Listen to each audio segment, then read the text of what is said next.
Hello, in this video I'm going to give you an introduction to the book of Leviticus. So the book of Leviticus, more than anything else, is about God teaching his people how to live with him. Leviticus builds on Exodus, the book that came before it. At the end of Exodus, we had a lot of material about how the tabernacle was built, the place where God's people would come to worship him. In the book of Leviticus, then, we get a lot of laws and regulations about how God's people should worship in the tabernacle. One of the main things that we learn about God in the book of Leviticus is that God is holy. God is distinct from the world. God is perfect. And because God is holy, he's sinless and blameless, so God's people must be holy. God's people must be separated from sin. God's people must be set apart for God, able to live as his people.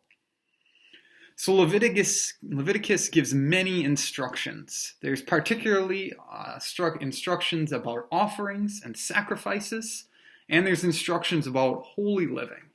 So we'll see that life as God's people is not just about worship practices, but it's also guides for life in general.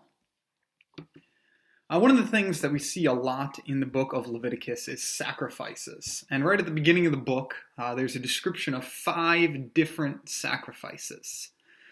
Now, Jesus fulfills these sacrifices for us, with his perfect sacrifice on the cross. So we don't offer these anymore as Christians, but we see elements of these things in our worship yet. The things that these sacrifices stood for, we still think about when we worship. So the burnt offering talked about total surrender to God. The grain offering was a symbol of thanks for God's provision. The fellowship offering showed a desire to continue a relationship with God.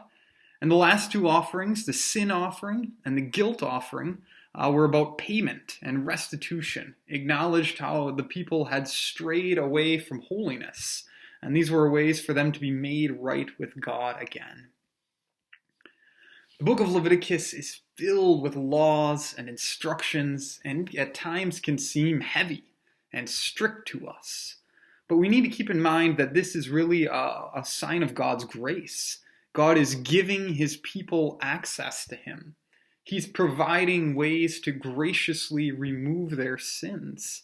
Leviticus shows us that we're sinful people, that we can't just come before God. But God makes a way for his people to be in his presence.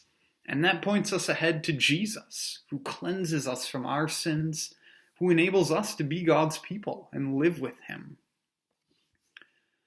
Now, some famous passages in Leviticus, maybe not super famous. Leviticus isn't a book we tend to read a lot. But some passages that maybe are a little more familiar include the death of Nadab and Abihu, instructions about the Day of Atonement, and then some rules about the year of Jubilee. Now, when we read the book of Leviticus and we think about Jesus, we're reminded that Jesus' perfect holiness gives us access to God.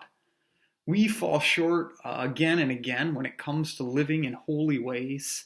But Jesus was perfectly holy for us. He sacrificed himself for us. And so through Jesus, we can come before God. Jesus is our sacrifice. Jesus is also our priest. He's the one who brings us to God. So as we read the book of Leviticus, we can think about how God's Spirit lives in us, how we have become a tabernacle, a temple in many ways.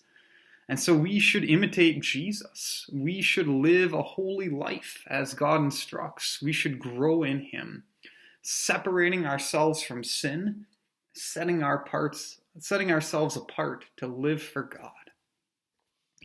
So those are some things that you can keep in mind and things that you can look for as you read the book of Leviticus. As always, if you have any questions, feel free to reach out to me. Enjoy your reading.